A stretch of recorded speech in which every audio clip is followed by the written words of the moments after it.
Okay, welcome back to the Are You Strong show. I have a young man tuning in from good old Ames, Iowa. All right, can't wait to get into it with him. But he's actually from is it I can't even pronounce this. Lenexa, Kansas. I think I got Lenexa, that. Kansas. Lenexa, Yep, Kansas. there you go. Okay. Iowa State football team, wide receiver, which I can't wait to get into that. That's big time football. But here's what I like to talk about with these young men and women that I have on this show, because everybody talks sports, sports, sports, but this guy has got a sick grade point average, right? And he's been on the Big 12 commissioner honor roll 5 times, right? That and probably and hopefully I got that right.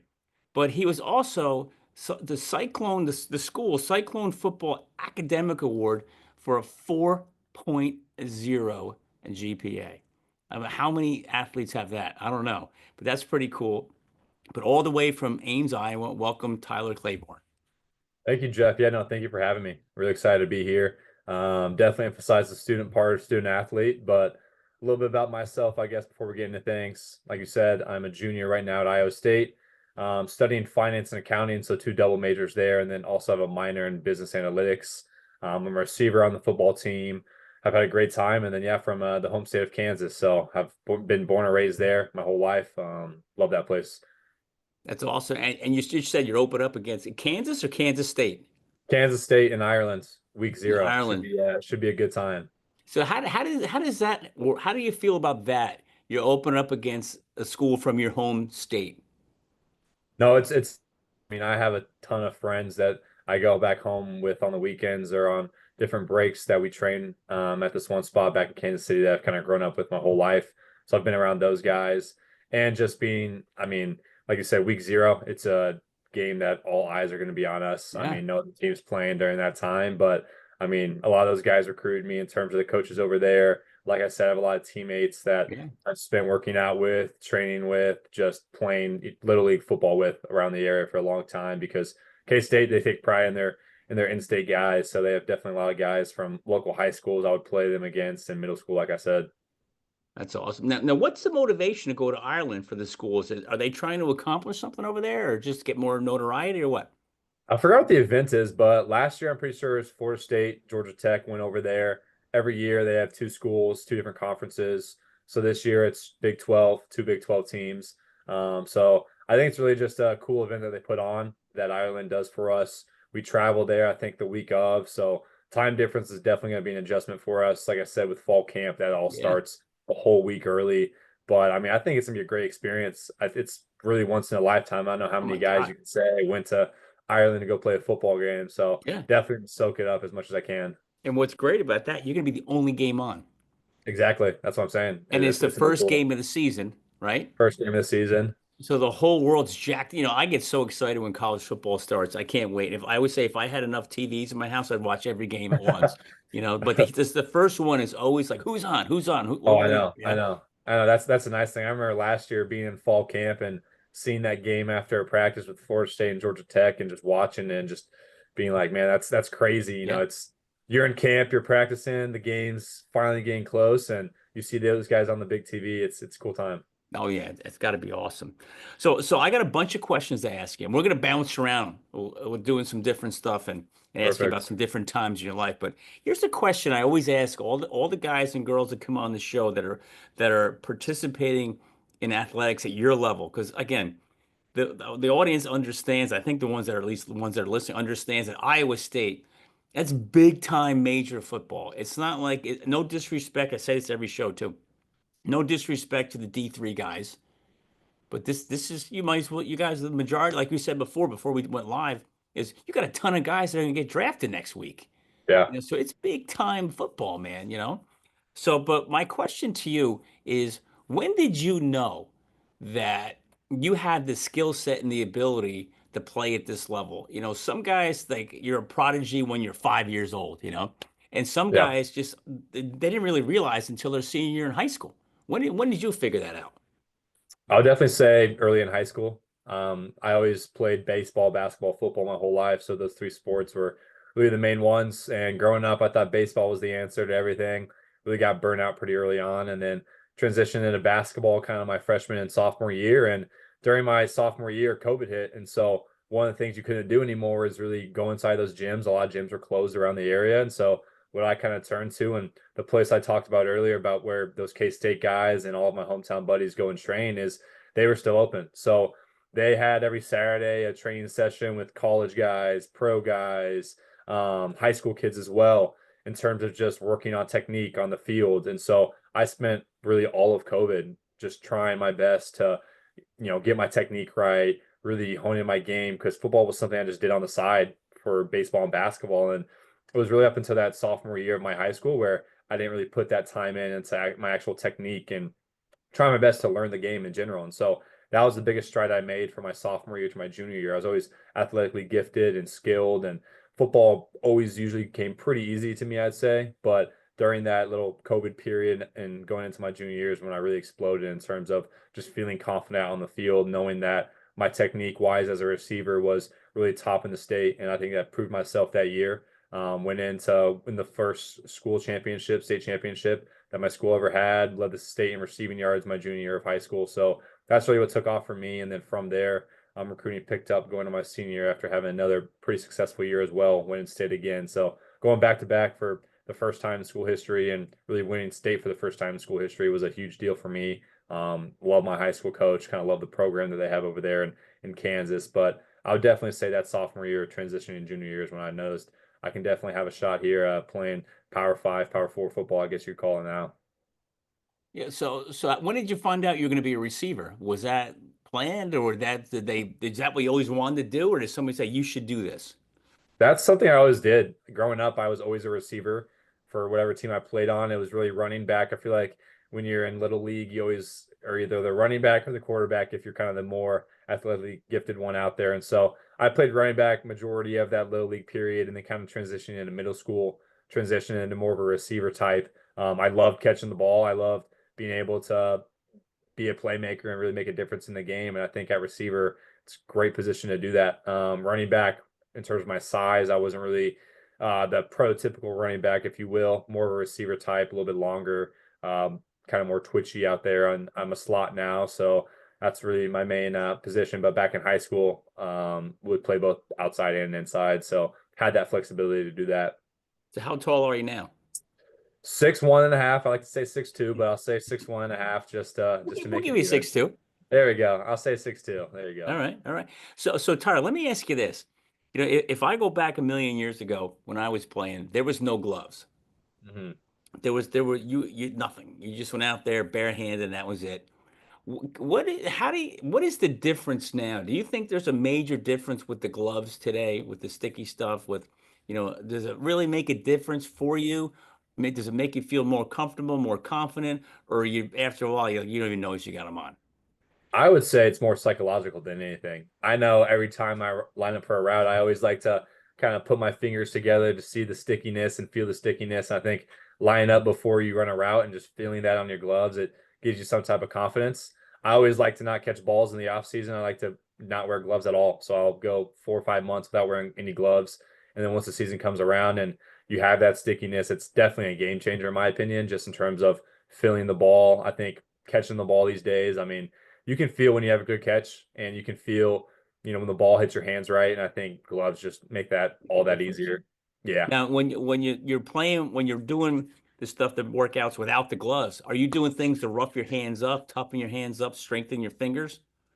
I'd say it's really just a lot of jugs work. So if you ever heard of those jugs machines Yep. where you put the ball on, shoot it, we do that constantly here at Iowa State. I mean, we at least get 50 catches in every single day, I know, as a receiver core. So if that is just you see a guy in the locker room, you say, hey, let's go catch jugs for 10, 15 minutes. It's all it takes. You can get 50 catches in really quick. And those things hurt your hands pretty quite a bit. I mean, it's you can set the speed on it, but usually you set it pretty fast. And I mean, that usually strengthens up your hands, and just in the weight room, you build calluses over Yep. time and hands get stronger. But I'd say jugs work is by far the best thing that we've had in terms of building that strength up with your hands and just feeling that confidence throughout the whole year. What do you turn that thing up to speed wise? They're up to about a 3.5, 4. So I think it goes up to 7 or 8, maybe.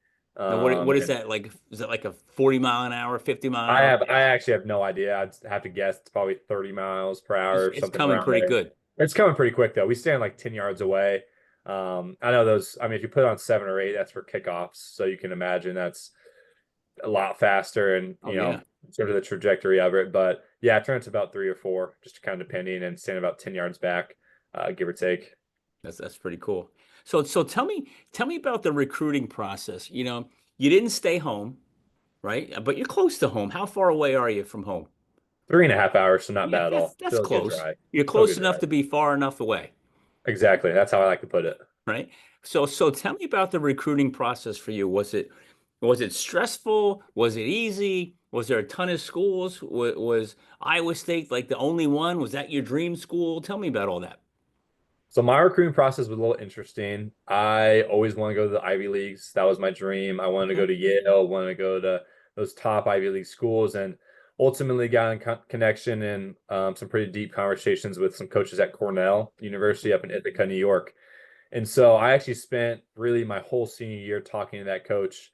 Would, schedule my classes in high school around kind of what Cornell to get in that business school, and thought that was my main spot. And so I took a visit up there after my senior season, took an official visit, didn't commit on the spot, and told the recruiter the next day that I was ready to commit, ready to kind of, start the next journey at Cornell and really take my whole football career, my academic career up to Ithaca. And some things went on, and ultimately told that I wasn't able to commit, which was a huge shock to me, given I had spent really 5, 6 months of my senior year talking to this coach, So thinking they that told you couldn't commit?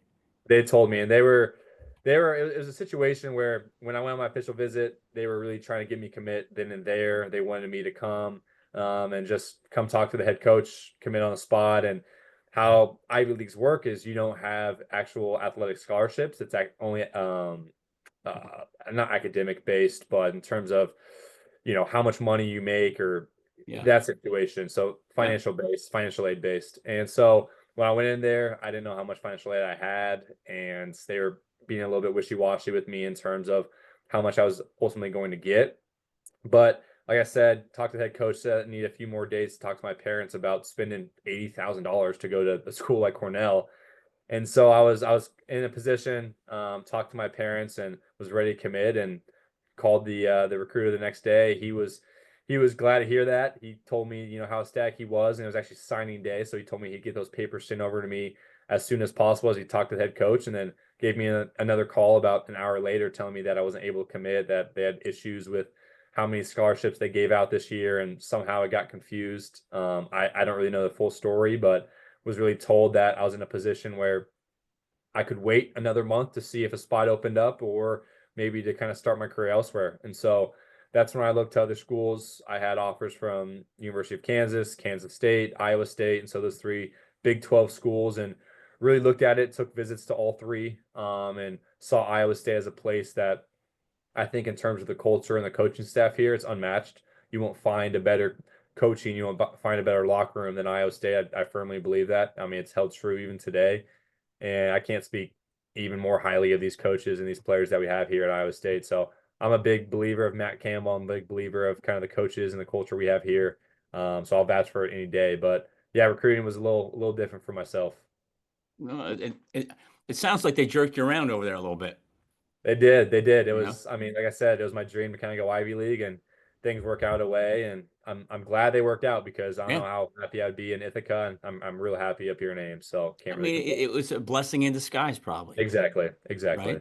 right? And I've never been to Ithaca, New York, but I It's heard it's a tough place to go.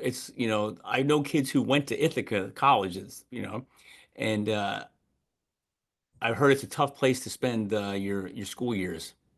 Yeah, beautiful campus, but it's in the middle of nowhere, and I Yeah, mean, you have nothing around you at all. So, right. So how's Ames been treating you? The locals, how is the school treating you? How do you like the environment, the culture, the campus? I mean, I'm sure having, like you said, some families ties to Ames, Iowa, and Iowa State, but I mean, it's a great place. I think Midwest feel, you have that. People are so supportive of you here. They love the football team. They don't have any professional teams here in Iowa, so really, the Iowa State Cyclones is the locals. I mean, it's a big deal to them, right? It's Yeah. their Kansas City Chiefs, it's their Kansas City Royals, but to us, we're just college kids at the end of the day. And Oh so yeah. I think, I mean, I love it here. I haven't had any problem with any of the people here around in Ames, Iowa. It's packed every single Saturday. We come out to play. So supportive of us. I mean, through the ups and downs, we've had some tough seasons, but you still see the fans go to the stadiums every single week and fill that stadium in Jack Trice. That's awesome. Now, how many seats in that stadium? I want to say 63,000, something That's around a there. lot. So quite a bit. Yeah. No, So when that it's thing's rocking, 63 or it's pretty 73. loud there, huh? It's loud. I mean, yeah, we've last year I think we only had night games, so Jack Trice in the nighttime. I mean, it's a cool experience. You have the fireworks that go off running out on the field. I mean, it's pretty sweet. So you got to tell me when you're playing the rival school, how's that going down?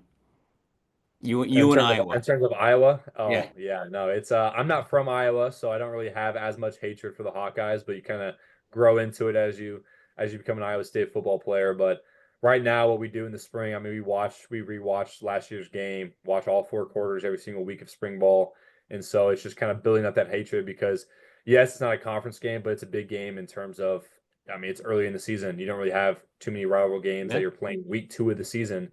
And so you have to be prepared, you have to be ready, and there's a lot of things psychologically that go into the game to really prepare yourself for it. And so I think the main thing is looking at last year's game and looking at games in the past. It's a great learning experience for us to say, how can we be prepared going into this year? We're back at home this year and beat them twice, or the last 2 times at their place we beat them. So hoping to bring that trophy still, keep it in Ames, Iowa, play them week 2, like I said, or week 3, I guess this year, like I said. And just yeah, at home game should be a good Yep. time. And what do they call that trophy? The Cyhawk Trophy is what it's called. Okay, that's cool. Now, I don't know if I told you when we spoke the first time, Ferenc was my coach in college up in Yeah, Maine. you did tell me that. And Yeah. he was an assistant. Then he became, I think he was the head coach after I was gone for like 1 year, and Okay. then he left. But it's funny when I see him out there. I think he was like 26. Yeah. Yeah. He was Yeah. a young guy when he was up with us up there. No, he's So, been in the game for definitely a long time. oh yeah, my God, I'm wondering when's he gonna hang it up. He's got to be in his late 60s. Yeah. Something like Yeah. that. I think so. You know. But so let me ask you this. I mean, you're still in school. You're a redshirt junior, which means you're a senior academically, right?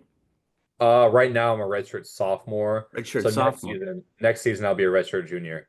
Okay. All right. So academically, then you're a junior. Yes, correct. So you're going into your senior academic year, junior athletic year. Exactly. Yeah, Yep. it's so hard to keep track of that, I right? know it's tough. It's tough. Yeah. But how about the new rules? I mean, you get 5 years to play five now. Do you see that? The new And in college sports now, they changed it where you get 5 years to play five. It's not five to really, play four. And JUCO doesn't count anymore. I saw that. I did see JUCO, Yeah. which that one's crazy to me. Yeah. I was like, wait a minute. So it's like you just go warm yourself up and get in better shape and be a little bit older, go be a freshman somewhere. Well, even one of my roommates right now, he's 24 and he spent 2 years in JUCO in Cali. And I mean, he has 2 years left then technically, because Yeah. he was telling me that. He said, I technically have 2 years left to go play Yeah. football. And I'm like, you're 26 playing against 18-year-olds. I mean, that's wild to me. Yeah. But Well, did you see the kid from Oregon was 29? yeah, when we played Miami in the Pop-Tart Bowl, he was, I think, in his eighth college football season, Yeah. which Like is I hope he just has like 5 degrees when he's done. yeah. You gotta, I don't know what you can even study at that point. You might as well No. get your PhD or something. Yeah, but what are you doing at 27, 28 years old, hanging out with 18-year-olds as freshmen? Well, when you're making money with Yeah, NIL, it's kind of I hard to know. pass Well, you up hope on. those guys are making money, right? You I would would think, imagine that, yeah, you know. especially some of those schools like Oregon, Miami. I mean, Yeah, you're making a good amount of money. yeah. How's that going on in your school? Are you got some couple of guys making some good bucks up there? Yeah, definitely. I won't speak too into the details, Yeah, but definitely have some guys making a lot of money. It's life-changing money for a lot of these guys. And yeah. I mean, even seeing some of the numbers that these guys are making right now, it's crazy to It's think that crazy. 18 to 22-year-olds are making this much money and Yeah. going out into the workforce. I mean, people spend their whole careers not even touching that amount of money. Oh So my God, they spend that, it's a the whole life. wild time. Yeah. Exactly. It's a Did wild you time for college did you football. see the coach from Syracuse on? I don't know what he was on. It was on yesterday. There's a kid in the portal. I don't. A receiver wants 2 million, Hmm. or he's not coming. Well, did you see the Nico from Tennessee? Yeah, yeah. What What? he Yeah. What did? happened? Where'd he go? So he sat out of their practice on last Friday, I think it was. He's a quarterback for Tennessee, Yeah. huge recruit, making 2.2 million right now at Tennessee. And he sat out. His agents and his dad practically told him to sit out because he wanted 4 million from Tennessee instead of his 2.2 that he's getting. And Tennessee practically told him that he's not getting that, especially because he sat out of practices and was a complete surprise to the whole team. And so it was a huge deal this past week of him going into the transfer portal because I mean, what team's going to take him when he's expecting $4 million? For one, it's a terrible look on the team, whoever takes him, because I mean, he's a guy who sat out and practically left his team just for money, and people are aware of that. But he ultimately committed to UCLA, so I guess we'll see how much he makes there and how much success he has over there. But I Well, mean, that, that's crazy. yeah, He, that in my opinion ruins college football. yeah, it's horrible. He probably asked for four, hoping to get three. Yeah, but You know, still, I mean, if you're making 2 million, it's do you crazy. really need four? You're Yeah. making more than a lot of rookie contracts Oh are making yeah. in the NFL. Well, I saw something last week or the week before that the top 10 college quarterbacks are making more than I think the bottom 20 quarterbacks in the NFL. Oh, I would believe it. I would believe it, no doubt. It's like crazy. I'd Y- say majority of these quarterbacks are making seven figures, Yeah, say just around there. it's nuts. It's nuts. But yeah, the whole NIL stuff, I like it. I'm all for paying the players, but it's getting out of control. It's I like, agree. the love of the game, it's why Saban retired. I can't deal with this anymore, and it's not about what can I do for the team anymore. What can I do for the school? It's what can the school do for me? Now I get it Exactly. because all this money and the schools are making ridiculous. You fill your stadium with 61,000 people. There's millions and millions of dollars being made just that night. And the media Yeah, sales as well that you right. have in terms Yeah, of the it's media crazy. rights deals. Yeah. Yeah. So you guys, I believe deserve to get paid because I'm just pro athlete, But there's got to be something structured. There's There's got to no be some guidelines. guardrails put on something. I don't know. Hey, I agree. you could put a salary cap in all the other sports leagues. Why can't you put a salary cap on that? Well, that's what we're essentially doing this year with the house settlement. That's, I mean, supposed to be settling sometime this month that you see with the drawdown that they have of this. I think it's around 4 billion in charges, 3 billion. Yeah. That's going to be distributed to athletes. They're pulling 750 million from those media rights deals that they already have and distributing it to previous athletes. And I mean, what you see is I think it's around a 22% they're taking from the Power Four conference media rights, your ticket sales, whatever sales you might have associated with the team, and being able to actually distribute it to student athletes. So right now it's projected to be about 25 million, 15 million, I think, Yeah. around that range of each team having that salary cap. And that's why you see the 105 roster and those cuts kind of coming Yeah. into play this year. So that's what they're essentially doing is saying you have a salary cap for a team, but then that doesn't even take into account all the boosters you have Yeah. and the collectives. And Collectives. Yeah. so, I mean, it's just now you already have that money that kids are getting paid, and then you just have an extra layer on top in terms of how you're going to Yeah. distribute that revenue sharing um, between each school. Yeah. Now, how do you think that's going to affect your school with the roster cuts? You got some guys on the bubble there that might not be back? Yeah, it's tough. I mean, we've had the coaches have done a really good job of trying to provide clarity because, like I said, you don't know for sure if it's going to come into play this season or if it's more of a grandfathered in program for the Yeah. kids who are already here at Iowa State or at any other Power Four schools. But that has actually been settled, so we don't know for sure all the details. But yeah, at the end of the season last year, we told some kids kind of where they're at, and a lot of kids just ended up kind of hanging it up and we'll still have those conversations this spring and then going Yeah. into fall camp because I mean at the end of camp is when you need to make that actual decision. So you still have some months left, but I mean it's definitely tough. It's hard, especially because a lot of the kids here at Iowa State, I mean, we're built on walk-ons and we're built on kids coming up and having a great story. I mean, one of my roommates, Caleb Bacon, he's a linebacker and he was barely on the team his freshman year and his sophomore year really and proved himself through practices and made a great name out of himself as a guy who has a potential to get drafted here in the next year or two. So I mean that's a story that he always brings Yeah. up, coach, and it's sad that now these kids, I mean, we're not even bringing in a walk-on class this year because the roster cuts. So Yeah. walk-ons don't even get a shot anymore, which is just it's Yeah. terrible. Yep. It's over for them. But you know who gets, for lack of better words, screwed the most is the high school kids. Oh, 100%. They're just getting totally destroyed because the portal hurt them, and now the Yeah. roster cuts is going to make it even worse. So Oh you're yeah. gonna, but I obviously the schools still have to get some of the kids out of the college world. I mean, out of the high school world. But it's just making it for the guy who's borderline high school ready, he's out. No, 100%. I mean, even my college coach, when the portal, I mean, that whole show became a thing about 2 years ago or whenever COVID was. He was saying that a lot of the kids in high school who would usually be strong D2 players aren't even getting those D2 looks around the No. local area. Like the Yeah. Emporia States, the Pitt States, those schools you see, they don't even get a shot anymore because you have such an influx of kids coming from the Power Five level Yep. that are just trickling down into D2. And Yep. it's like, why would you take a kid out of high school who could maybe play in 2, 3 years when you could Right. have a 3 year starter at an FCS school? And so, I mean, the D2 teams are now filled with these kids, and roster cuts, like you said, are only going to hurt the case even Yeah. more. Here's what drives me crazy. And I know I can talk to you about this all night long, so we got to be careful. Is when I see these quarterbacks, and I hope yours is because you got a really good quarterback. They're a starter for 2 years or 3 years, and they transfer. And like, wait a minute, you're the leader of the team. You're the starter. You're the guy that everybody counts on and looks up to, and you're gonna leave them and go play over here. And I know it's for the money. But it's like that is what drives me nuts because it's all about the quarterback. You have a great quarterback, you got a great team.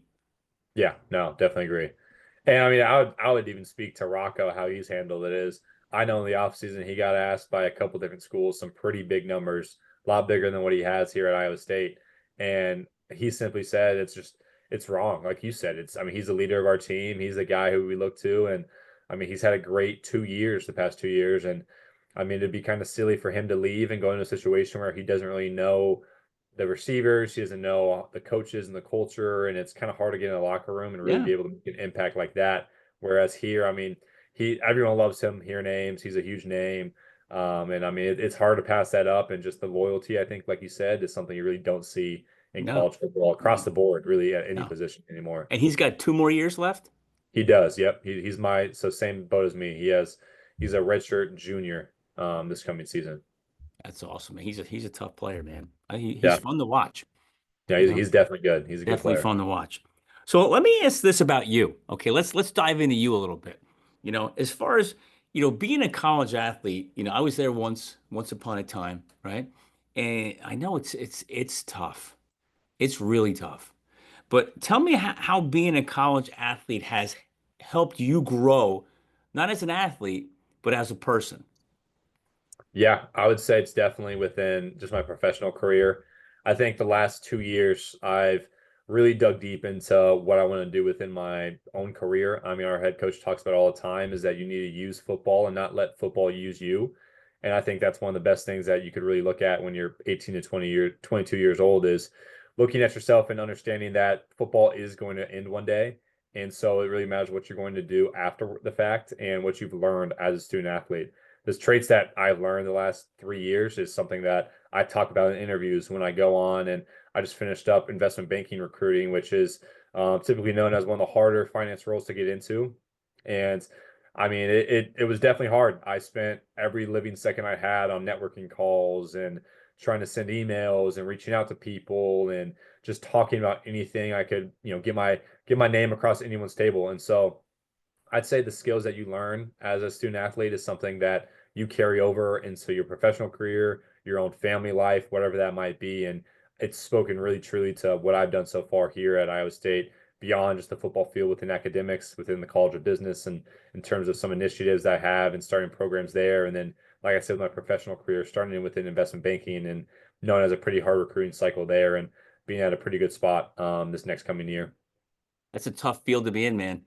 Yeah, definitely is. Be ready to put in 110 hours a week when you're Um, new. I'm fully aware. I'm You fully know, aware. you'll be working for like $10 an hour when you break it all down. That's the sad thing that I don't want to look at is I always see those work streams of guys, talking about if you actually break down the dollar amount, it's Yeah, it's nothing. But yeah. But when it's you're a good learning in the experience. heat of it, the thick of it, you're not really thinking about the money. You're thinking about the experience and the future, where Exactly. you're going to be. And all the guys in the investment banking world, the guys that I know, they're 10, 15, 20 years past, the misery. Yeah. And they're all glad they stuck it out. Because all it is just I call it's just a haze. They're just It hazing the is. hell out of It you. is You two know, it's, years of just yeah, absolute hell. yeah. They're But just trying to see if you're willing to put in the price, pay the price. exactly. And I mean, they always ask me in those interviews is why I am drawn to investment banking and why I like the hours or am at least able to do the hours those first 2 years. And it's the same thing I'm doing right now as a student athlete. You're working two full-time jobs. Yeah. I have 12 to 14-hour days with studying, with practices, with film. And so, yes, it's long hours. You work 80, 90-hour work weeks, but at the end of the day, it's what I've been doing really the last 3, 4 Yeah. years out here at Iowa State. So, I always say, if you can play college football, especially at your level, you can do anything. mhm. Because what you guys go through, 99% of the public can't do it. Oh, exactly. I mean, I Yeah. have a bunch of my friends back at home and seeing what they are able to do on a Thursday night, and I have Yeah. to wake up at 5:30 for a winter workout the next Yeah. morning. It's definitely tough, but Yeah. builds character for sure. Yeah. So you mentioned before values. What are the core values of your team? Did you guys post that anywhere? Do you guys talk about that? Can you dive into that a little bit? Yeah, so I'd say really some of the core values we have is definitely integrity. I think just understanding yourself, understanding how important it is to have clarity in what you're doing, the communication just they emphasize communication a ton of just letting others know if you're going to be late to something, if you're going to be being 10 minutes early to everything that you do. So that integrity piece is something that's definitely one of our pillars. And then I think another is just your precision and your effort. They're the kind of the two other pillars that we have. And just precision is something that I think gets overlooked within college football these days. Is yes, you have some of these athletes who are so athletically skilled and gifted beyond some of these other teams. But here at Iowa State, how we build ourselves up is taking pride within our precision. You know, the way we do things in our offense, the splits we have, the routes we run, the depth, and like I said, the accountability that we have in terms of making those decisions as a receiving core and just believing in those guys next to us in terms of the offensive line, the running back, the quarterback position. Across the whole board, we take extreme pride within our precision. And I think that shows up on Saturdays is we want to be a team that doesn't beat ourselves. One of the main things is that we take care of the ball. We don't beat ourselves, and our special teams is a weapon for us instead of some teams it might be a detriment to them. So yeah, in terms of just that piece of precision, it's something that we carry over and we talk about the entire offseason. And then the effort piece as well as we want to be the team that plays the hardest throughout the entire game. It's something that you can control. I think that's important to talk about is effort is everything you can control. Yes, we might not have the 5 stars that you have at those schools like Georgia and Alabama, but we do have kids who are going to put in the effort, put in the work. They are held accountable to their actions. I think that's something that a lot of locker rooms don't really have in this day and age. Well, I'm just writing stuff down as you're ripping things off, which is it's really cool. But I gotta ask you this, and this is completely out of left field. Okay. How's your kicker? How's my kicker? Yeah. Kicker's good. Kicker's actually really good. He actually just hit a 50-yarder in practice on Thursday, so we're Okay. still feeling confident about him. You probably know the famous Iowa shot that he had. You know, clock's running down. He hits I forgot what yardage it was, but I think at least a 40-yarder to really take us over and win Yep. us the game. So he missed one earlier. He missed about a chip shot from 30 yards out and then came back in the last seconds of the game and hit that game Yep. winner for us. And so he's a great guy. I love him. He's a sophomore right now, so still has some years under his belt, but He's young gonna be guy. around for a while. Now, He's been is he around for a one of while. those superstitious guys? Don't talk to him, don't look at him, don't touch him until after he makes I the would I wouldn't say so. No, I no. wouldn't say so. He's not too superstitious. He's definitely cool, calm, collective. Kind of stays to himself, but gets the job done. Comes in every day, works hard, and yeah, can't say enough good things about him. Now, does he have a big leg? He does. Like I said, he kicked a 50-yarder in practice the other day, so he definitely has a big leg. And I think he's only improving that coming this coming season. That's great. I always ask, how's the kicker? Because That's funny. as the kicker and the quarterback go, the team goes. No, seriously, if you have a good kicker, I mean, you are confident from the plus 50 in. So, Yeah, I mean, yeah. it's definitely a game changer, no doubt. And with all the wind up by you, it's got to be crazy. Oh yeah, some games it's the wind is people do not take that into account. It's just teams coming over here from Arizona or even Yeah, some of those Florida teams, whatever it might be, and it's like I mean, the wind and the cold that they have to play in, it's definitely an adjustment for them and especially late in the season as well. Yeah, it's crazy. So let's get back to you. You know, we mentioned before when I introduced you that your academics are just off the charts. So how the heck do you balance, you know, the football life, the academic life, and you got to have some fun in there too, somewhere along the line, right? Now, like, how do you handle all that and excel at both the way you do?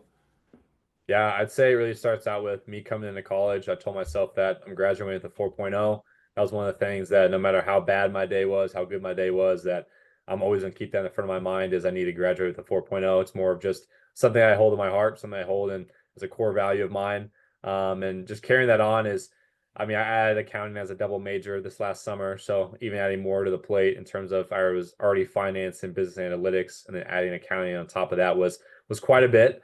But I mean, like I said, it's more of something that I look to as what I can do as in my professional career. I think it's only going to help me moving forward, and being able to balance that is something I take great pride in. Yes, I can't have some of the weekends that some of my buddies have, and I can't stay up and play video games all night, and I have to go spend and study and recruit. And I mean, it was definitely tough during this fall when I was recruiting for investment banking. I was going on networking calls for investment banking. I was having to study film for football, go to practices at 6 a.m. and treatment.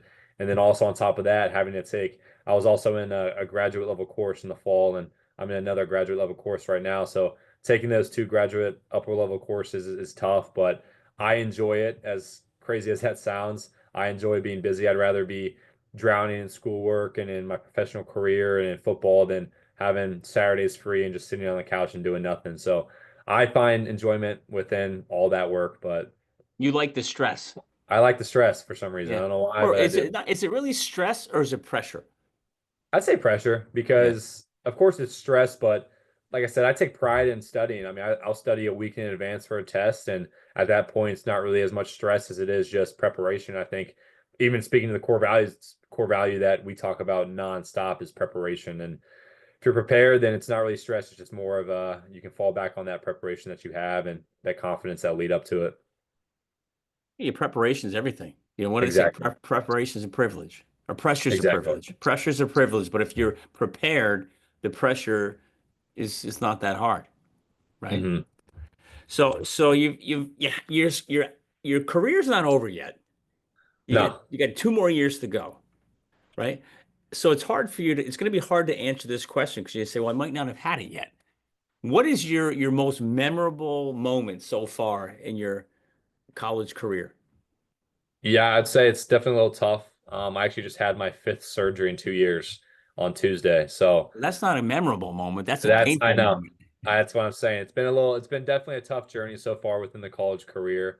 So I would say it hasn't came yet just because I really haven't reaped those rewards of all my hard work and had that particular moment where I've said it's all been worth it. But I mean, just being out on the practice field every single day, being able to go out on game days and, still contribute to my team, I think has been a great moment for me. But like I said, I'm optimistic in saying that this last surgery, right? It's tough having to go through injuries and recover and get back to a place and then kind of start the whole process over again and do that over and over again is it's definitely been hard. But this last year, coming into this season, I think that I'm the most prepared and mentally I'm the strongest I've been. So definitely excited for this coming year and hopefully I have a better answer for you in about 6 months is my Okay. Well, I'll process. be watching.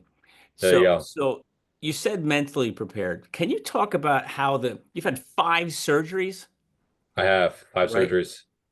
How has that affected you mentally? I mean, because I know it's when you have a nick cut something, it's a painful, but an injury that holds keeps you out.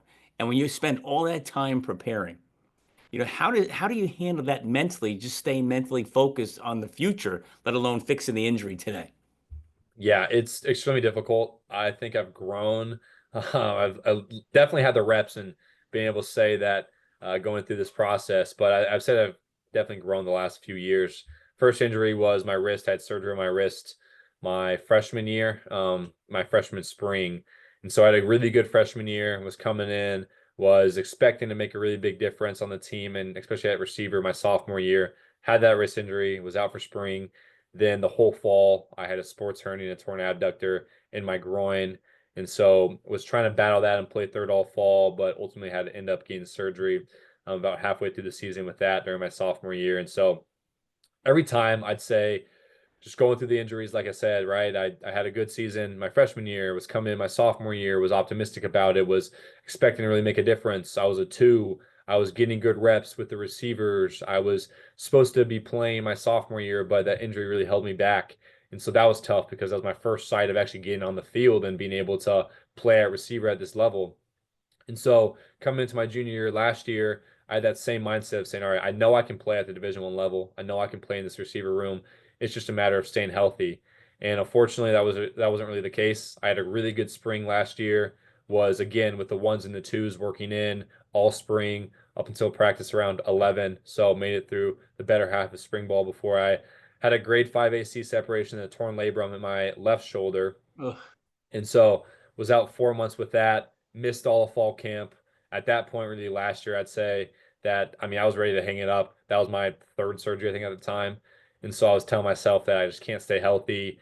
That's when I really looked into more of the professional career and dug really deep into investment banking and spent a lot of time that summer into that side of my career. But really was honestly mad at football. And I was mad at myself because I didn't understand, like I said, you put all this time into football, put all this time into the workouts, and you're doing all the things that other guys are doing, but you have absolutely no rewards that you're seeing on the field and you keep getting hurt. And so I missed all fall camp last year, was put in a pretty tough position because I missed those reps and those opportunities. And so junior year started off not really being able to have any playing time, see the field at all, was making plays on scout team, made a good name for myself, won scout team player of the week 5 weeks in a row, 6 weeks in a row, whatever that was during the time. So had a few opportunities on special teams, but still during that year, I had a groin issue, I had a hamstring issue, so I was still battling injuries all year. Um, and ended up having to get another surgery on my right groin this time with a Oh my sports God. hernia. So I had that from January up until really March of this year, where I was recovering from that injury. So again, missed winter workouts for the third year in a row. Wasn't able to go in the off season and work on my routes and work on my speed and all of that. And so coming to spring ball, I still felt good about myself. I felt good coming in off this injury and was really having a great spring ball. I was again with the ones, I was with the twos. I was making a really good name for myself if I was a receiver. I was at a point, I think, for the first time really in my career here at Iowa State where I said, I know I'm making a difference on this football team next year. And my game was showing that throughout all spring ball. Was having a really confident spring, really good spring. And then last Thursday, had a one-on-one rep, dove for a ball, did the exact same thing that I did to my left shoulder, but now to my right shoulder where I Oh had my. that grade 5 AC separation and torn labrum. So again, out for about 4 months right now. Just had surgery on Tuesday. Tough time. And it's weird because even like you said, right? I last year I was in a position where I hated football. I hated my position that I was in. I was just mad at the game. I was considering just hanging it up. And this year is the almost exact opposite response. I told myself that I know I'm able to play. I'm confident in myself. Right now, I feel like I can get back, and I'm on a mission to try to at least get back 2 weeks early so I can go to fall camp, not miss those reps, and at least try to play in K-State. So my goal right now is to be ready for that K-State game, and I know if I can get healthy, I'm able to do that. So it's just a matter of kind of progressing that rehab Now, protocol a when little did bit you have the more. surgery? Tuesday. Are you in a sling right now?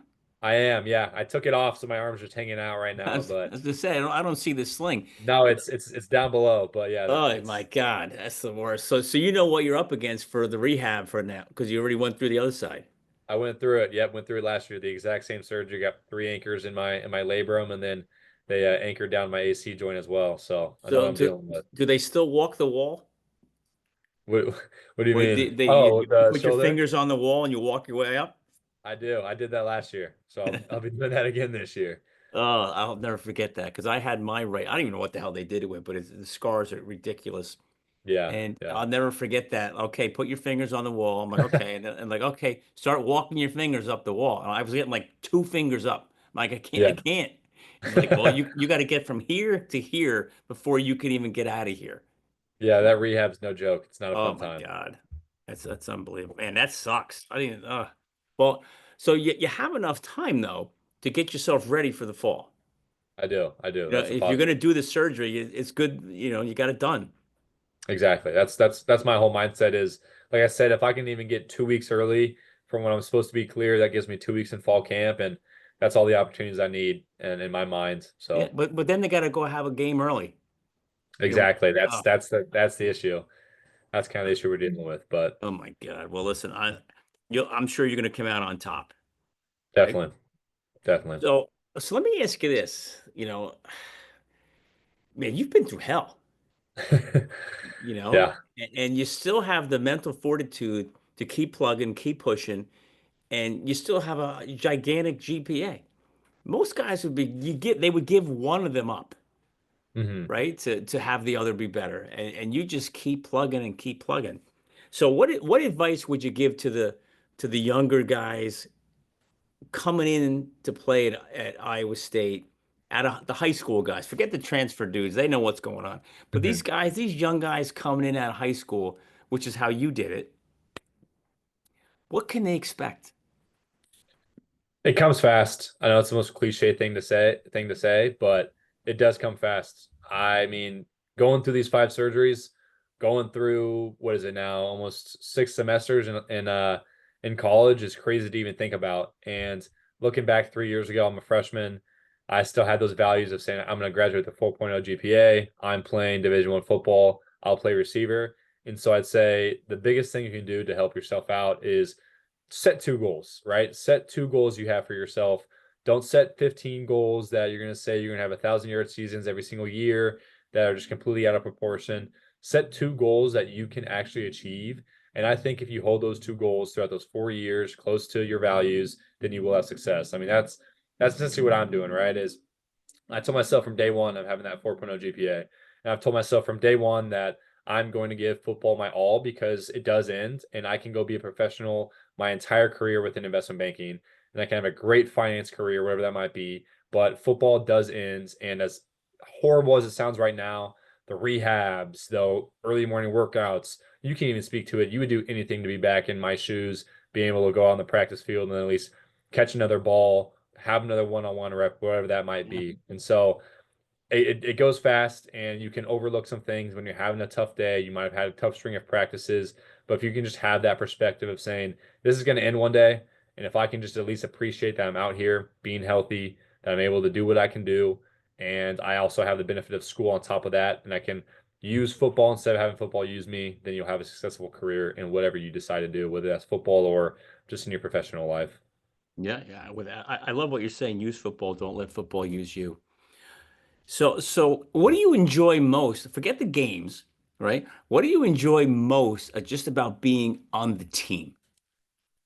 I'd say it's a group of guys. I have a group of guys right now, around 8 or 10 of us that were really close. I mean, they came back home for a spring break back to Kansas City with me just to save some They money all and did? about 4 of them did. Some of Okay. them came back home, and some of them went on some more outlandish trips. But I mean, we had a group of 4 of us that just came back home to Kansas City. We go on spring break every single year together. That group of 8 of us usually, except this year. And I mean, after the Pop Tart Bowl this past season, we played in Florida. So that group of us went to Rocco's house and stayed there for a week in Tampa with him and his family. And That's where he's from, Tampa? Tampa, yep, he's from kind of that Tampa area. And so, I mean, just being able to build those relationships with those guys, and it's guys that I'll talk to, beyond football, beyond these 4 years, 5 years, whatever it might be. And I think it's even in your shoes. You said it to me the other day is those relationships you built with some of those teammates that you had that you haven't talked to in 40 years, but you hop on the phone and you Yeah. go through your old memories of the workouts and the practices and the Yeah. locker room, whatever that might be. I mean, those are memories you have forever. And Yeah. it's memories that you don't have with the typical person you come across every single day. And Yeah. so, I mean, just those relationships I'm building right now, I value them. They're my guys. I love them to death. And Yeah. I'll have that friendship for really the rest of my life. And you know what they're seeing in you, Tyler, is the fight. They're seeing the fight in you. You're constantly fighting to get back, to participate, to engage, to support, to be part of the war. Yeah. You're fighting to be part of the war. That's a war out there, man. You know it as well as I do. It's a war out there. And these guys are watching you, 5 surgeries. It's Yeah. crazy. It's as soon as one gets fixed, the next one's coming up. Is they just I can't imagine how they feel about you, but I guarantee they're saying, "Holy crap, look at the fight in this kid." No, I appreciate that because I mean, I will admit that those guys, they're all guys who get the TV light. They're, Rocco and starting linebacker and some of the guys who have played for 3 years who are captains on our team. And it's like, I'm a guy who's came here and haven't had that early successes they might have had, but definitely trying to work my way up there. And I think I have that level of respect across the whole organization of Oh, yeah. hasn't went my way. Things really don't go your way in life, but it's really just a matter of how you handle those and how you decide moving forward, how you want to approach it. So have you caught a touchdown at all or no?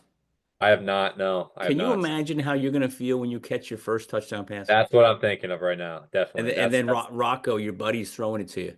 yeah, How exactly. sick That's is that going to be?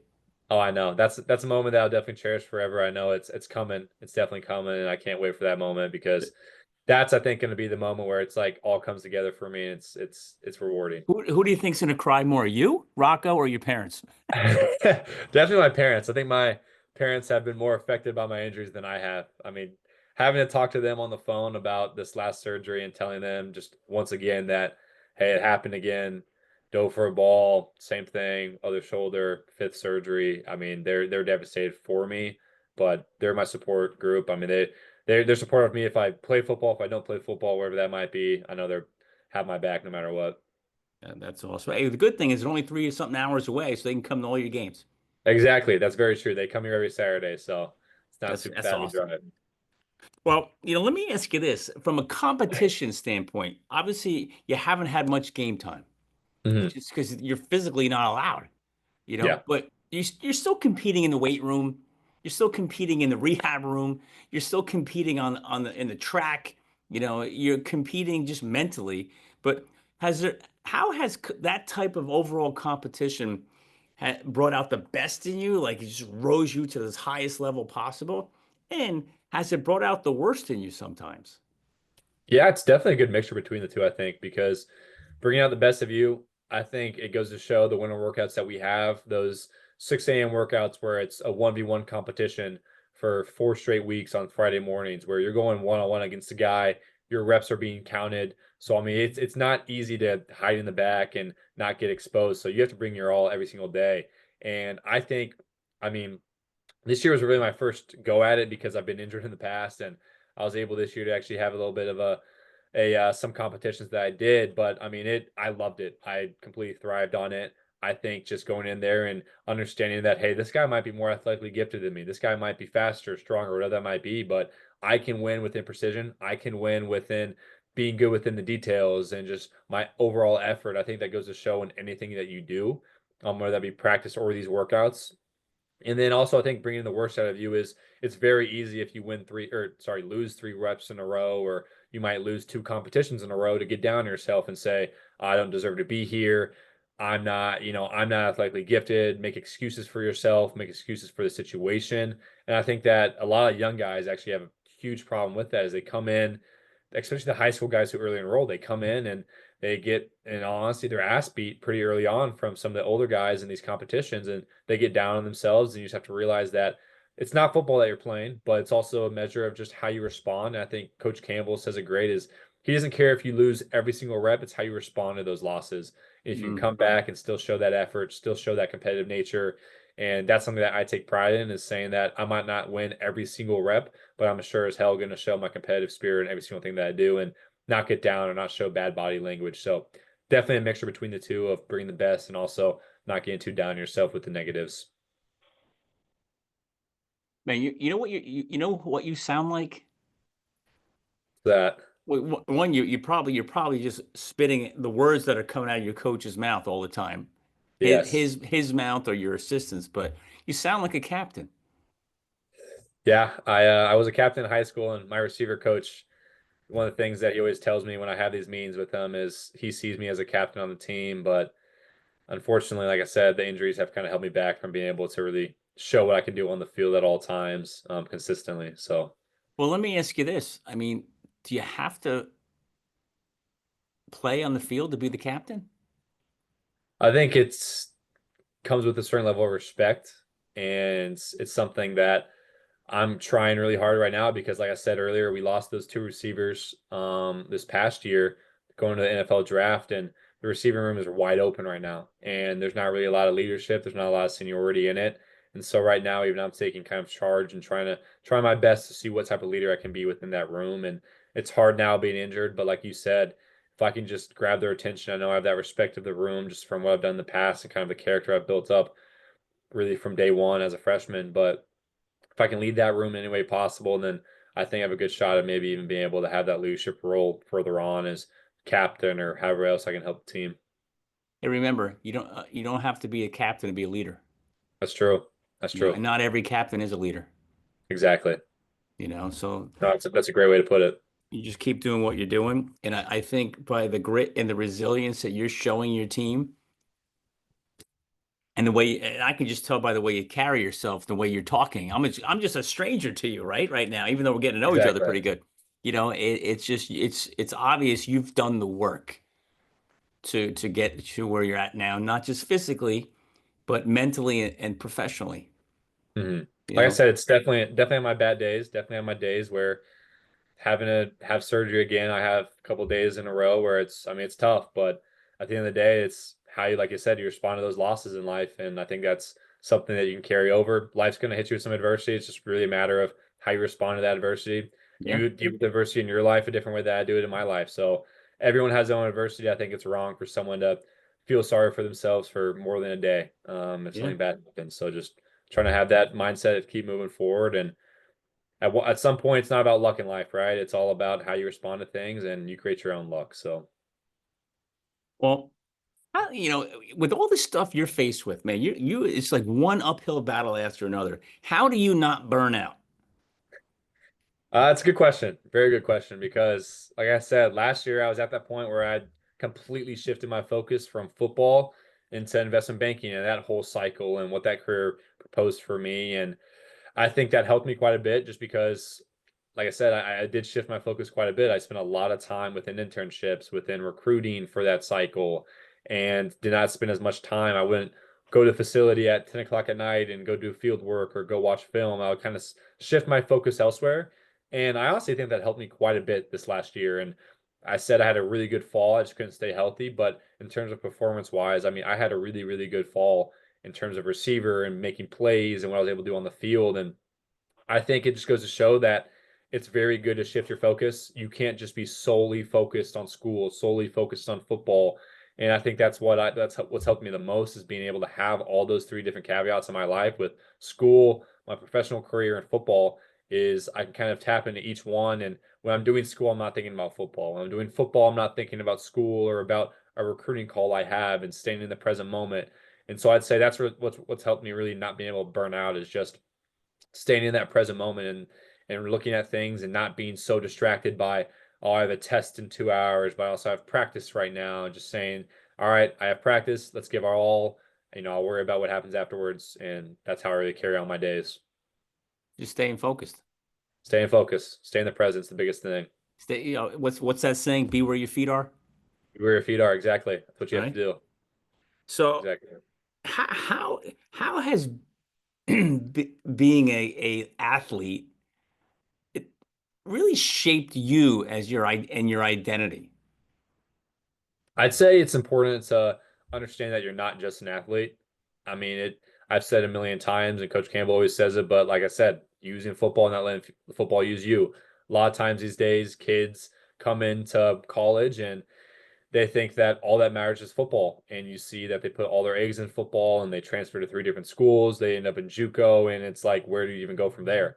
And I think that one of the things that has helped me kind of not put my identity just in being an athlete is having those different aspects of my life, but also I lean on being an athlete more than anything else that I do. When I was going through a recruiting cycle, I looked at all the kids who are from target schools because investment banking, right? You have all these kids from the Harvards, the Cornells, the University of Pennsylvania's, those schools, those Ivy League schools. And I would look at the kids who were at these recruiting events, and I was the only public school kid, or I was the only Big 12 school kid, or whatever that might be. And I had a lot of confidence in that, in all honesty, because I said I came to play Division I football at Iowa State because I wanted to play with the best. I'm doing the same here. I want to compete with the absolute best within my professional career. I want to be at the top level. I don't want to go, to the middle market or to the boutique banks or whatever it might be. I mean, that's probably a great spot, but I want to be with the bulge bracket banks. I want to be with those top banks where I'm around kids who are from the top NBA programs, the top universities, because that's the whole reason I came to Iowa State in the first place was I told myself, I know I can play at Division I level. I don't want to play down to myself. I don't want to play down. I want to be at a position where I can only play up to my skills and only grow my skills. And that's exactly what I've done within on the football field and as well as in life is I've only elevated myself from the day I stepped on campus here at Iowa State to even now as a junior. Only play up. Where'd you get that from? Myself, I kind of That's your line?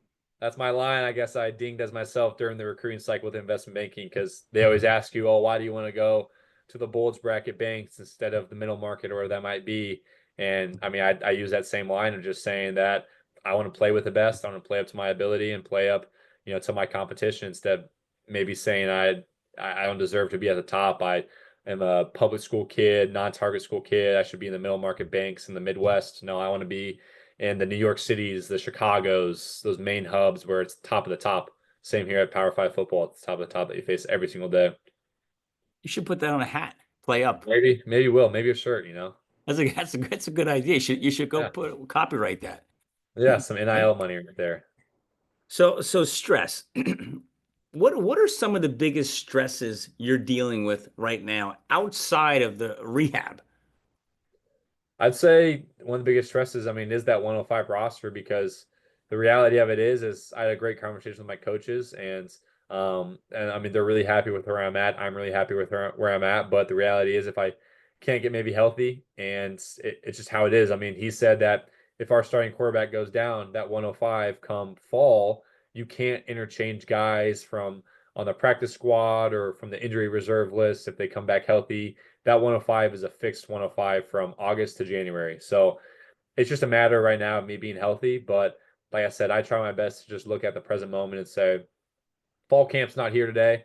Fall camp's not going to come for another 4 months. So how can I position myself to not only make that 105, but also excel and be in a role where I'm a starting receiver this year, which I fully envision myself being. Um, and so, I mean, that's a stressor, of course. And then on top of that is even after this surgery is thinking about what I want to do in terms of internship wise. I have an internship for next summer with a great company. And if I want to transition that into full time or if I want to carry out that 5th year of college football, just making that decision is something that's weighed on my mind quite a bit over these last few months. And I think it's something that's I'm continue to think about really up until summertime comes. You got a lot to think about. Lots to think about, but like you said, be where your feet are. That's all that matters, Be right? where your feet are. So, how about you mentioned your parents a couple times, right? So you don't I don't think you get to any level of success alone. Nobody gets there alone. Yeah. I don't care if it's in the classroom, if it's on the field, if it's in the corporate wherever. Talk about your support group. Is just parents, teammates, maybe coaches? Does the team provide any type of, support group talks, that kind of stuff? Talk about that throughout your journey. I would say starting early on, definitely my family. I mean, I have a sister and then my two parents, my grandpa, who's been a huge part of my life. Really, that group of them have carried me along the way. They've always instilled that confidence in me that I can do whatever I want to put my mind to. Something that in high school, when I was a freshman playing varsity, they told me that, like I said earlier, it's, how you view yourself. You might be a freshman, but if you go out there on the field and think that you're the best and you're the biggest out there, then you're going to play like that. And so I carried that all the way from my freshman year to my senior year on all 3 sports that I played. Um, and then even coming into college, they've been a great, I guess, resource to lean on and to leverage with just having those conversations. And it's tough to have those conversations with your parents on, hey, Dad, I've played football and I've played sports since I was 5 years old, but I'm thinking about hanging it up. And of course, he's trying to be supportive, but he knows my potential. He knows how much work I've put in and just what I've done to even get to this point, the sacrifices I've made.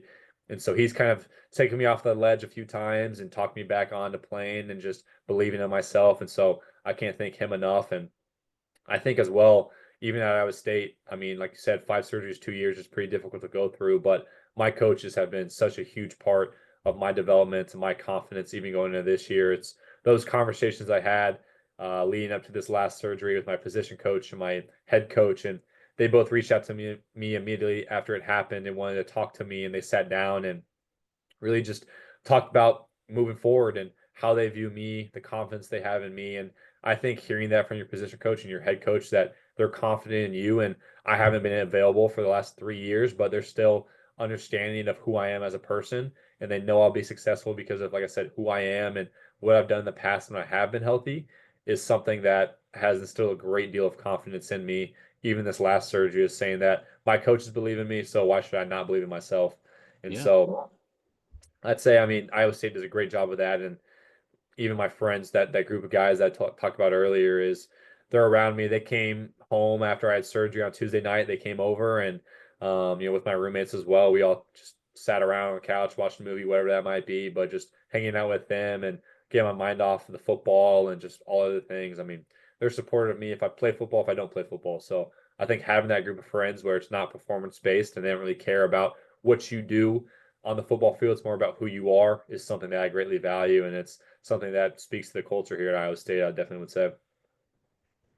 Sounds like you got a good group out there, Definitely do. you Definitely know, do. and that kind of stuff is priceless. It is. You can't get that. You can't buy that anywhere, no matter where you go. No, it's not on a can anywhere. You know, No, it's you not. can't open that one up, you It know. is not. So, Tyler, what's really cool, I think you're the youngest guy I've interviewed so far. You're my 87th show. Okay. And I think everyone I have spoken to so far is either like in their last year of playing Yeah. whatever they were playing, or have been out for a couple of years or for a long time. So I think Hmm. you're the youngest guy on the show, There you go. you know? And I think if I like no, you know what, one of the wrestlers I interviewed, I interviewed him before his season, so I got to see him. But I think Okay. you're gonna be the only athlete I get to watch Yeah. play. You We, know, like I said earlier, we might have to get you up in Ames, Iowa for a yeah, we game. gotta get it. I keep You got to saying come let's down. go, and it's always something getting in the way. But we definitely got to get out there. Against It, Iowa would be a good one for sure. I would recommend that one. yeah, now that's home this year for you guys. That's home. That's home. That's in Ames, Iowa. Jack Trice. Yeah, the problem is getting a hotel, Yeah, right? it's true. It's And expensive. how many hotels are out there? Probably not that many, right? Or are there? There's a good amount. I mean, if you book it now, you at least have some flexibility, but no, they definitely do get pretty expensive And come they probably towards jack the the end of the day. price up. Oh, You know, crazy. It's my crazy. my friend is a big Penn State guy. Penn State's like 4 hours from here, 4 or 5 hours. Okay. And his daughters went there, and he's a big wrestling freak, Yeah. wrestleaholic, and they're big wrestling guy, right? And he goes out there for the football games, and the hotels, these rinky-dink, dumpy, motels, $1,000 a night, Oh, yeah, I bet. I mean, 2 night minimum. yeah, it's crazy because they know they can boost the prices up. Someone's Yeah, got to stay somewhere, so yeah, might as well make some money off of it. yeah. It's crazy, right? So you got a lot still in front of you than you do behind you, Definitely would say so. which is awesome, both on the football field and obviously your professional career. Maybe that's going to be the NFL too. You never know, You never know. Can't but ever close the your door too soon. yeah, your corporate future is oh my God, it's just gigantic, Hmm. and that's going to be exciting to watch you really excel in, you know. Definitely enjoy it. Long hours, but at the end of the day, like you said earlier, great learning experience that you can't really have any other career. So No couldn't be way, more no excited way. about it. So Tyler, we talked about a bunch of stuff. I have a ton of notes here. I mean, you got one hell of a ride here. Is there anything we haven't touched on you think we should hit before we wrap it up? I mean, we did hit on a lot, so I think it was a great time. Really enjoyed the show. I do have some exciting news coming in terms of the College of Business that I can't really speak too soon about, just because not finalized, but pretty exciting initiative that I'm starting in the College of Business. Been working with the dean of the business school and Cool. the associate dean in the Department of Finance, some alumni to put together something pretty cool for future Iowa State students. So that's something that I've spent really the last year on and had 10, 12 meetings with the Iowa State College of Business team and putting together different presentations and all these different materials. So definitely wrapping up and hopefully have a press release here in the next 2, 3 weeks. So But you we'll be gotta able let to. me know. I You, will. I will. I will. you gotta let me know because my LinkedIn connections, I'm close to about 30,000. There you on go. LinkedIn, which is a good amount. So if you whatever you're doing, Yeah, once you figure it out, send it to me, and I will. I'll pump it out there, let the whole world see it. I will, because definitely need some visibility coming into this next school year. So Well, should I'll be give you as exciting. much visibility as I can. Perfect. I really appreciate that. So Tyler, thanks for being on the show. I was gonna say stay healthy, but get healthy, then stay healthy. Then stay healthy. That's the goal. And I can't wait to turn the TV on in August while you guys are overseas and watch you running down the field for your first touchdown.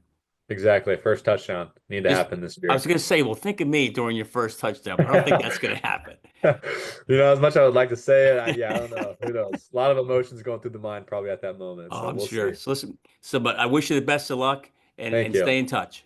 Thank you. Definitely will.